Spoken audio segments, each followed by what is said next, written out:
Bonjour, je suis Sylvie Senanej, je suis coach et je vous présente la deuxième vidéo concernant les émotions. Alors dans la première vidéo, je vous ai expliqué comment dans votre vie quotidienne utiliser vos émotions pour mener des actions justes et adaptées aux situations, pour redevenir, on va dire, acteur de votre vie. Dans cette deuxième vidéo, je vais zoomer aujourd'hui sur les réactions émotionnelles qui sont répétitives et dont on n'arrive pas à se débarrasser. Ce sont des réactions que l'on peut avoir de façon totalement exacerbée face à une situation et qui se répète en fait. On a beau se dire j'aurais pas voulu réagir comme ça, en fait on n'y peut rien, ça se fait malgré nous, c'est notre corps qui en quelque sorte réagit sans qu'on puisse y faire quoi que ce soit. Et c'est toujours le même type de situation qui nous met dans cet état-là, que ce soit un état de peur panique, que ce soit un état de colère incontrôlable ou que ce soit un état de tristesse soudain qui nous tombe dessus. Alors on a affaire là à des blessures anciennes qui sont en fait réactivées. Et c'est vrai que ça relève plutôt de la thérapie. Mais mon intention aujourd'hui, c'est de vous permettre d'y voir clair, en fait, de voir ce qui se joue. Et après, ça sera votre décision de voir ce que vous voulez faire. Ce qu'il faut savoir, c'est que toute notre vie, tant qu'on n'a pas cicatrisé ces anciennes blessures, eh bien, la vie nous apporte sur un plateau tout un tas de situations qui vont les réactiver. Et donc, c'est pour ça que dans notre vie professionnelle en particulier, on a des tas d'événements qui surgissent, qui nous mettent à mal et qui sont en fait que l'écho, la résonance d'événements passés et qui viennent donc réactiver en fait ces anciennes blessures. Alors, mes vidéos, évidemment, sont absolument pas suffisantes pour régler tout ça. C'est vraiment juste un premier pas. C'est un pas de conscience, mais c'est déjà beaucoup. C'est beaucoup de pouvoir mettre de la conscience là-dessus. Et c'est un pas que je vous propose de faire sur ce chemin vers vous-même. C'est toujours le même chemin, le chemin vers soi-même. Mon intention, donc, dans cette deuxième vidéo, c'est encore de vous permettre de reprendre le pouvoir sur votre vie, de reprendre la responsabilité de votre vie, en comprenant ce qui se joue. Ça, c'est déjà beaucoup. Et puis, on va voir, je vais quand même vous donner, bien évidemment, une méthodologie pour avancer sur ce chemin. Voilà. Alors, c'est vrai que dans la vie, on agit souvent à cause de nos manques et de nos blessures. C'est-à-dire qu'on agit à partir de nos manques et plus rarement à partir de nos vraies motivations profondes. Souvent, on est mu par la peur de blesser, la peur d'être blessé, la peur d'être jugé, la peur du regard de l'autre, la peur de décevoir. Et ce faisant, encore une fois, on donne le pouvoir à l'autre. Et au lieu d'agir à partir de ce qu'on est vraiment au fond de nous, en fait, on est dans des réactions par rapport à des anciennes blessures. Alors, ce que je vais vous présenter aujourd'hui, c'est issu, entre autres, des travaux de Lise Bourbeau, qui a écrit un best-seller qui s'appelle « Les 5 blessures qui empêchent d'être soi-même », que vous pourrez tout à fait lire si vous ne le connaissez pas, et si cette vidéo vous parle. Et puis aussi différents travaux comme « La conscience de la faille » de Thierry Vissac, voilà, qui fait également allusion à ce dont je vais vous parler. Moi, je vais vous proposer un cheminement en 4 étapes. Alors la première étape, c'est un mapping. C'est de faire un mapping de vos peurs. Vraiment de poser sur une grande feuille tous les moments dans votre vie où vous avez une peur un petit peu paralysante en fait, hein, qui vous empêche d'avancer, qui vous empêche d'oser des choses. Et de les noter façon mind mapping, c'est-à-dire vous notez différentes peurs et puis vous allez regarder à chaque fois ce qu'il y a derrière. Donc une peur apparente, cache en fait souvent une autre peur derrière, une vraie peur. Et vous pouvez remonter comme ça et retrouver en fait des peurs beaucoup plus fondamentales. Donc par exemple, j'ai peur de prendre la parole. Derrière, il y a quoi? Il y a la peur du regard de l'autre. Derrière, il peut y avoir éventuellement la peur d'être rejeté. Ou bien, je prends un deuxième exemple, la peur de laisser ses parents âgés peut, par exemple, cacher la peur de se retrouver seul face à soi-même. Et puis peut-être derrière la peur d'être libre. Voilà, donc je vais vous proposer ça dans cette première étape de tout poser sur un grand mapping.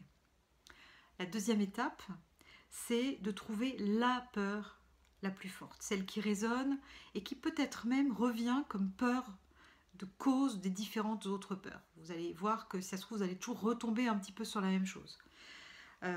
Tomber sur une peur récurrente qui est finalement à l'origine de toutes les autres. Par exemple, peur d'être rejeté, peur d'être abandonné, peur d'être trahi, peur d'être humilié. La troisième étape de ce cheminement, ça va être de chercher quels sont les comportements ou le comportement répétitif que vous avez mis en place à cause de cette peur et de le noter.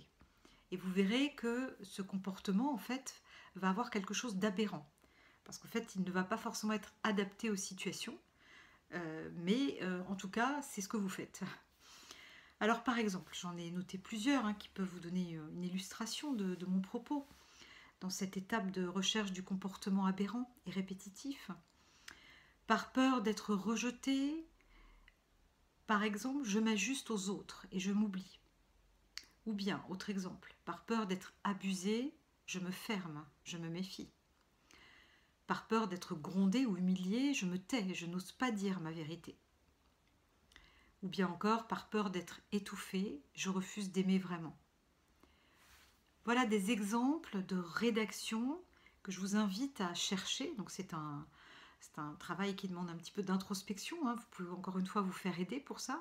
Mais petit à petit, vous allez prendre conscience que finalement, à cause de cette peur fondamentale, de cette unique peur fondamentale, vous avez des réactions automatiques inconscientes qui aboutissent à des comportements aberrants et qui ne sont plus du tout adaptés aux situations. Pourquoi? Parce que cette peur, elle est née il y a longtemps. Elle est née lorsque vous étiez enfant, voire bébé, voire même dans la vie, pendant la vie fœtale. C'est prouvé par plein d'études qu'il se passe plein de choses par rapport au fœtus et que son corps enregistre également des réactions, non pas émotionnelles ce coup-ci, mais vraiment sensorielles à ce qui se passe autour de lui. Bref, à un moment donné, cette peur, elle est née d'une très grande blessure, de votre très grande blessure fondamentale. Et vous avez tellement souffert, et on a tous tellement souffert qu'on n'a plus envie d'y retourner. Et c'est totalement compréhensible. Et du coup, on a mis en place une stratégie de protection pour ne plus souffrir. C'est aussi simple que ça. Et cette stratégie était bien évidemment adaptée à ce moment-là, quand on était enfant, sauf qu'aujourd'hui, cette stratégie de protection qu'on a mise en place, en se taisant, en n'osant pas dire notre vérité, en ayant tous ces comportements qu'on a vus tout à l'heure, nous conduit à avoir des comportements qui ne sont plus adaptés au présent. Et en plus, ils nous coupent de qui on est vraiment, ils nous coupent, ils nous empêchent en fait de pleinement nous réaliser, d'être nous-mêmes. D'où l'intérêt d'aller comprendre ce qui se passe. Et la quatrième étape, j'en arrive à la quatrième et dernière étape de ce cheminement, c'est d'apprivoiser cette blessure ancienne. Je dis bien apprivoiser. Je ne parle pas de régler ou de guérir, parce qu'en fait c'est quasiment impossible. On va pouvoir éventuellement, après plusieurs mois, voire années, cicatriser cette blessure d'origine et vivre avec. Mais en tout cas, moi je vous propose de l'apprivoiser. C'est plus modeste. Alors cet apprivoisement, il se fait lui-même en 4 étapes. La première étape, c'est de ressentir ce que ça vous fait lorsque vous lisez cette phrase. Par exemple, une des phrases que je vous ai citées, par peur d'être grondé, humilié, je me tais et je n'ose pas dire ma vérité. Je prends cet exemple. Et là, je vous demande, par rapport à votre propre phrase que vous aurez trouvée, de ressentir ce que ça vous fait. Qu'est-ce que vous ressentez? Et je ne vous demande pas ce que vous pensez. C'est ce que j'expliquais dans la première vidéo sur les émotions. Ce n'est pas, bah tiens, je me dis que, je pense que. Non, qu'est-ce que je ressens dans mon corps? Quelles sont mes sensations? Quelles sont mes émotions? Qu'est-ce que ça vous fait d'entendre, par exemple, par peur d'être humilié, je me tais, par peur d'être trahi, je suis méfiant? Peut-être que vous ressentez de la colère de ne pas être vous-même. Peut-être que vous ressentez de la tristesse de ne pas vivre votre vie, de vivre à côté de vous-même. Peut-être qu'en la prononçant, vous ressentez encore davantage de peur, c'est possible. Alors ça, c'est la première étape, ressentir. Vraiment prendre le temps de ressentir ce que ça vous fait, de noter ce que ça vous fait. La deuxième étape, ça va être sur plusieurs jours, semaines, mois, de vous observer, de vous auto-observer. On dit aussi de vous voir étant, à chaque fois que ça se produit. À chaque fois que vous ressentez un malaise et que du coup vous vous fermez, vous n'êtes pas vous-même, vous vous taisez ou bien au contraire vous réagissez dans une agression, à chaque fois c'est d'observer ce qui se passe et de vous dire en fait ce qui se passe c'est justement ma plus grande blessure qui est là. Et par peur de revivre tout ça, j'ai ce comportement aberrant. En faisant cela, en vous auto-observant, même si c'est après coup, c'est pas grave, c'est toujours mieux que rien, eh bien vous mettez de la conscience. Et la conscience, c'est comme si vous mettiez de la lumière en fait. Je l'ai bien raconté dans les vidéos sur le voyage intérieur. Vous mettez de la lumière sur cette blessure qui est enfouie au fond de vous et qui est donc dans l'ombre. Et donc petit à petit, en mettant de la conscience, vous l'apprivoisez. Cette blessure va commencer à vous sembler un peu plus familière. À chaque fois, vous allez la voir, vous allez la débusquer. Peut-être ça sera après coup, puis à un moment donné, ce sera peut-être pendant. Puis peut-être que petit à petit, elle va vous devenir un peu moins, angoissante. Et on arrive à la troisième point de cette étape d'apprivoiser sa blessure, c'est de l'accepter. Non pas d'accepter d'une façon résignée qu'on a cette blessure et qu'on ne va jamais s'en sortir, parce que ça serait être victime, mais d'accepter qu'on en est là, et que c'est normal, et que tout être humain, je vous rassure, tout être humain a une blessure fondamentale, et que certains ne s'occupent même pas de la chercher. Donc vous avez cette chance, vous, déjà, de vous poser la question, puisque vous êtes là en train de m'écouter. Et en fait, même cette blessure, accepter que vous l'ayez, c'est accepter votre marque de fabrique. Chacun de nous est venu sur Terre avec une blessure fondamentale à traverser. Le problème, c'est que toute notre vie, on ne fait que fuir ce qu'on est venu traverser. Donc ça, c'est pas facile. Alors qu'en fait, ce gouffre qu'on fuit, c'est le passage vers notre liberté intérieure. C'est le passage, c'est vraiment passer par le chat de l'aiguille pour ensuite trouver notre liberté intérieure, vraiment, et trouver notre joie d'être. C'est un chemin qui est long, je l'ai déjà souvent dit, c'est un chemin qui est long, qui nécessite de se faire accompagner. Je l'ai fait, je me suis fait accompagner, je peux en témoigner, et je pense que c'est extrêmement riche quand on fait ça. C'est du pur bonheur de le faire en conscience, pas pour se larmoyer, pas pour larmoyer sur son sort, mais pour vraiment se libérer, en fait, se libérer. Mais vous pouvez avancer, petit à petit. Et puis j'ai envie de dire, quand vous en aurez marre d'être limité par vous-même, peut-être qu'il y aura un petit sursaut de conscience et d'envie d'avancer.